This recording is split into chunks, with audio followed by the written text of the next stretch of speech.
Cause and effect. The modern way of thinking assumes that everything that exists has a cause. This is the basic idea behind science, causality, or the relationship between cause and effect. Cause and effect is not a theory or a belief, it is a law. And as a law, it does not matter if you have heard of it, believe in it, or ignore it. Everything about you is subject to the law of cause and effect. Laws manage everything that exists, and there is no more fundamental law than cause and effect. Even gravity is a minor law in comparison with cause and effect. A few miles above the surface of the Earth, the power of gravity begins to fade, yet cause and effect has no such boundary. It manages every existing thing on every level, from the subatomic to universes. Everything that exists depends upon cause and effect. There are no exceptions to cause and effect, though there are many cases where we lack the ability to perceive particular causes. Nonetheless, the law of cause and effect is universal. According to all of our most ancient traditions, the universe arises and falls in cycles of birth and death.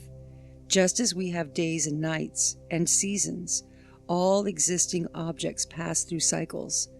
On the scale of the universe, there are cosmic days and nights, great periods of birth, existence, death, and repose.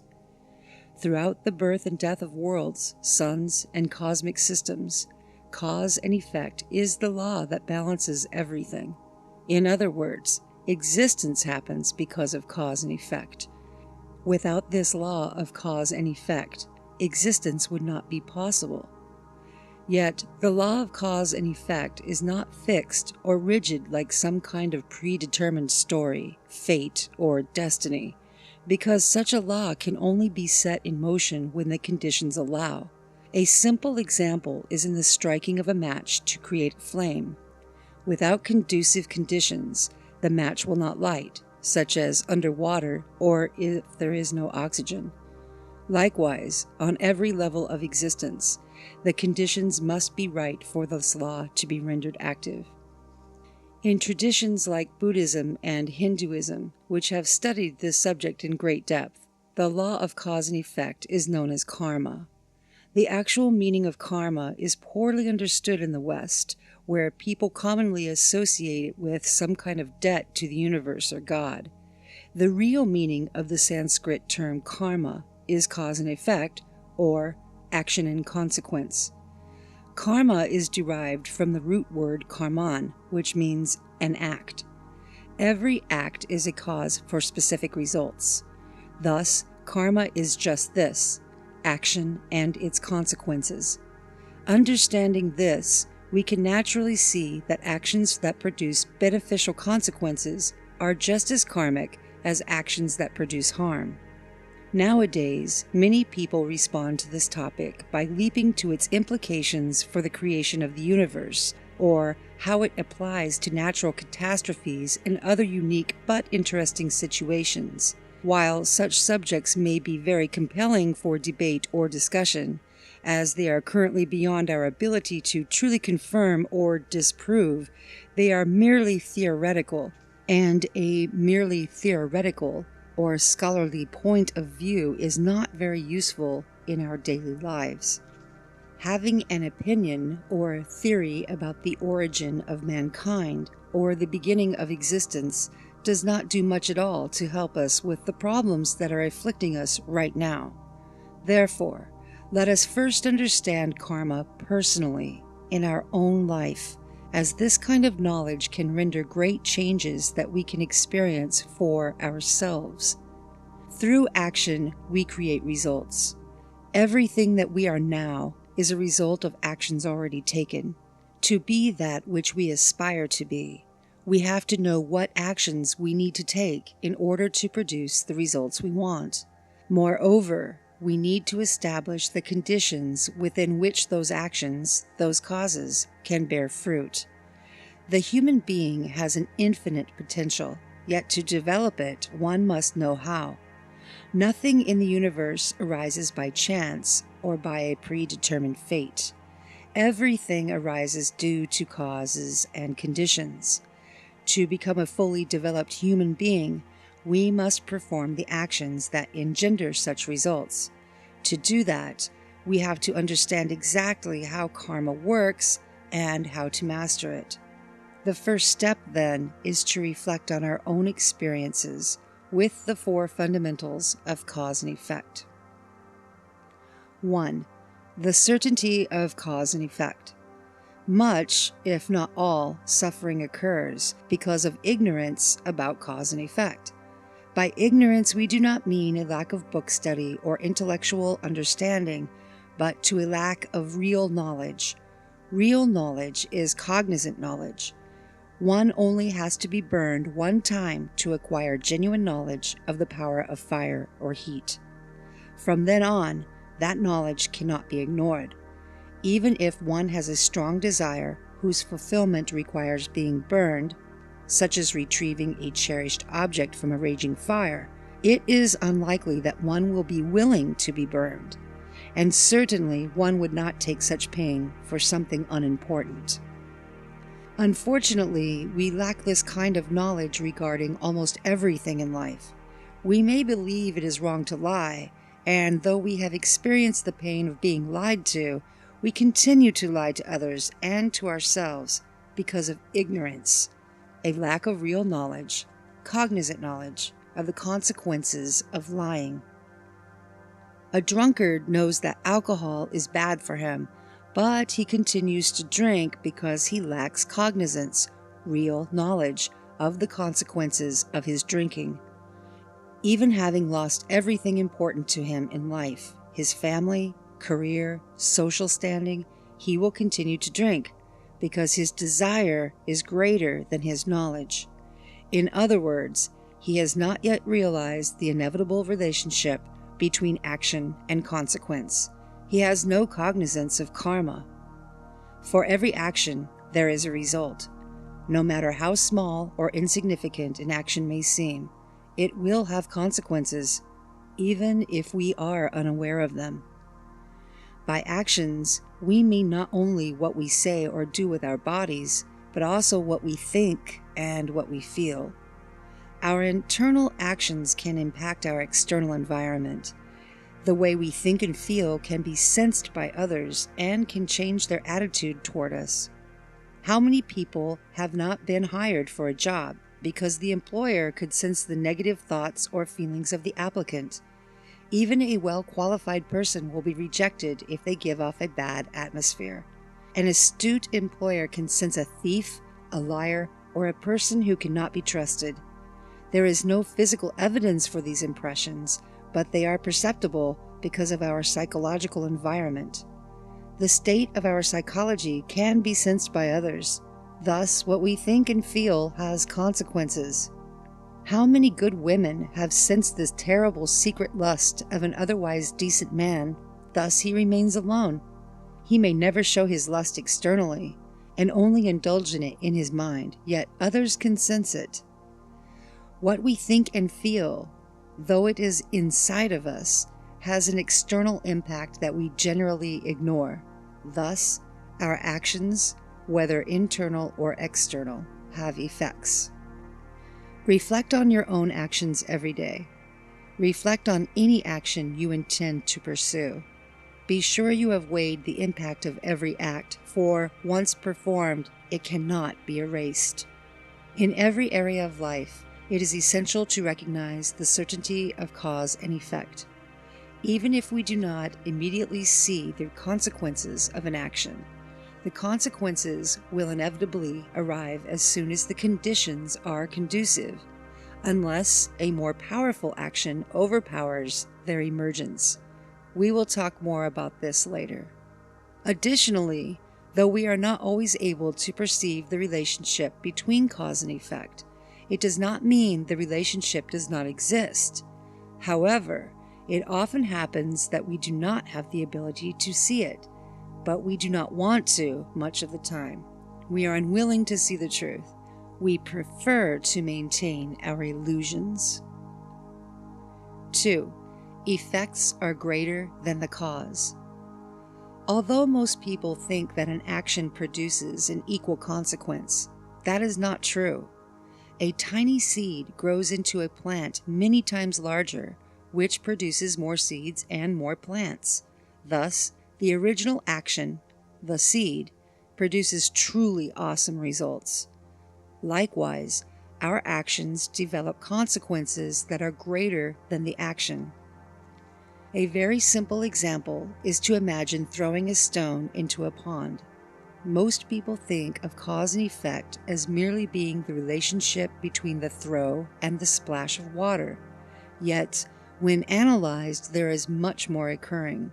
The energy required to throw a stone is rather small, yet the impact of the stone results in a distribution of energy that is far, far greater than the original expenditure of energy. The splash is but the result of the initial impact of the stone on the water. But what about the waves created by the impact?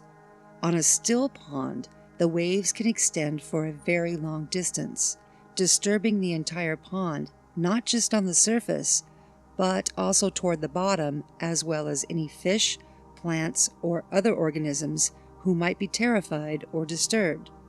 Moreover, such an action is not limited to just the material consequences.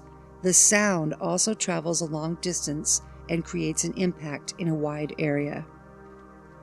Correspondingly, every action we perform has waves of impact that flow both outward and inward.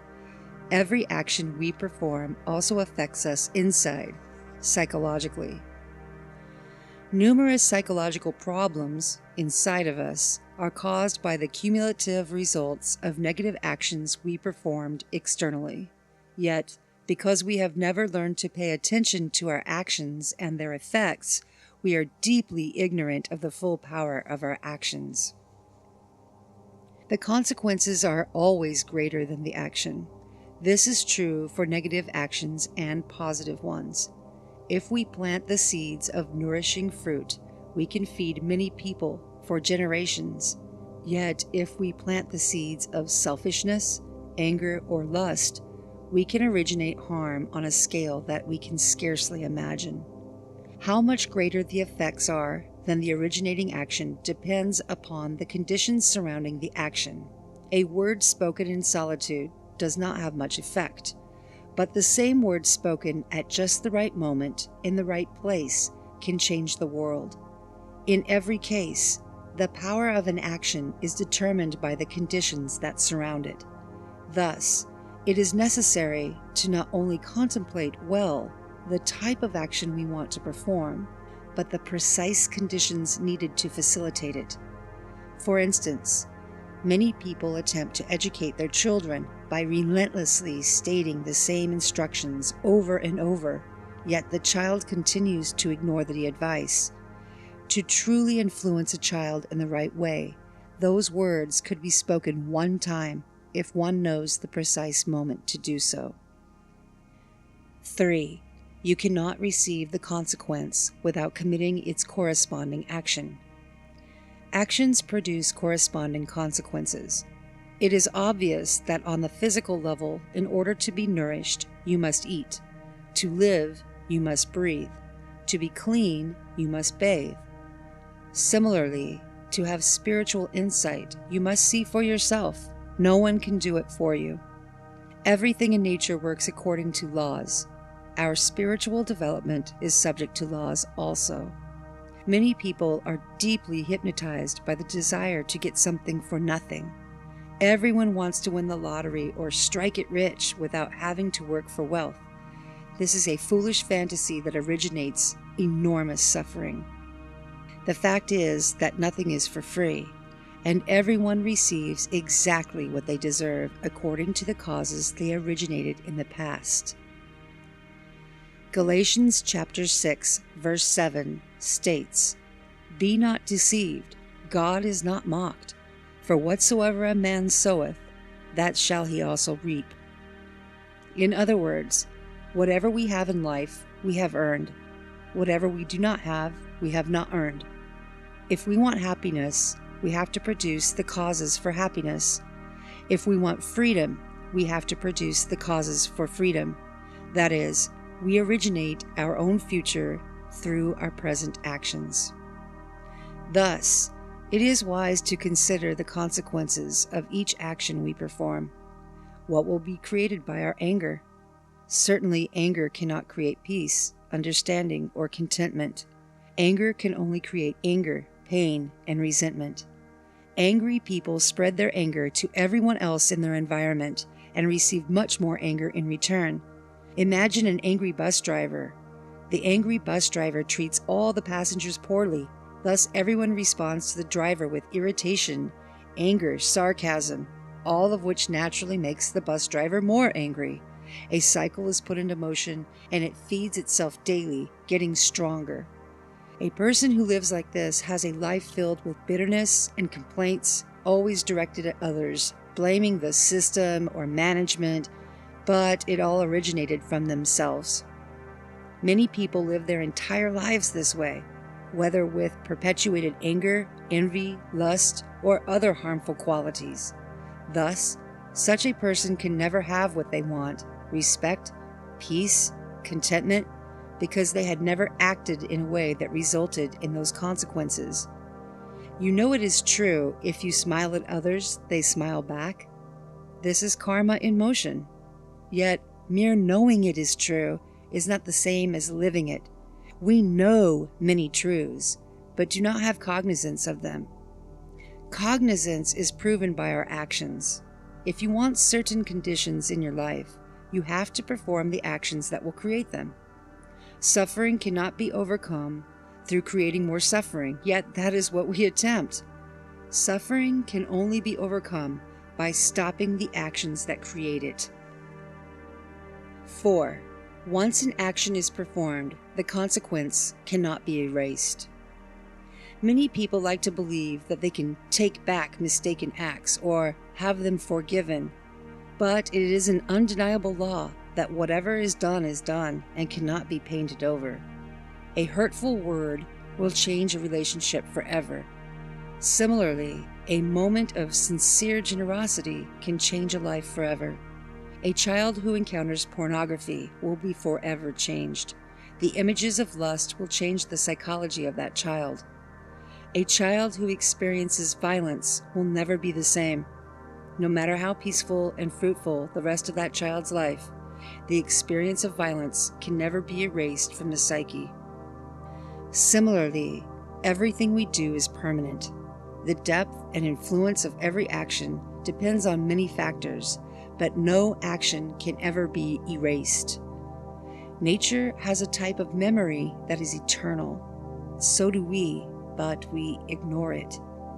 Fortunately, any harmful action and its consequences can be overpowered. As grave as our suffering and problems may be, karma is also the power that can transform them into happiness. A superior law always overcomes an inferior one. A stronger action overcomes a weaker one.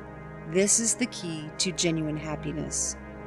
Through understanding how to utilize karma, action and consequence, all suffering can be overcome. Yes, all suffering.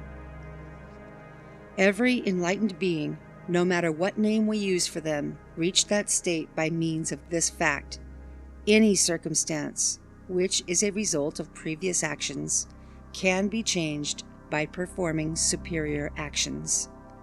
This is how we can understand the forbearance and incredible strength of all of our greatest spiritual examples: Jesus, Buddha, Krishna, Milarepa, Moses, Joan of Arc, and others. Their power to overcome adversity and suffering was rooted in a profound understanding of cause and effect, knowing how to perform the right action at the right moment in the right circumstances. This kind of accurate knowledge and its results are accessible to an awakened consciousness.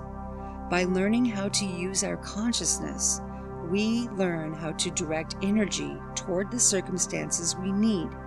By discarding harmful actions and adopting beneficial ones, we can transform life.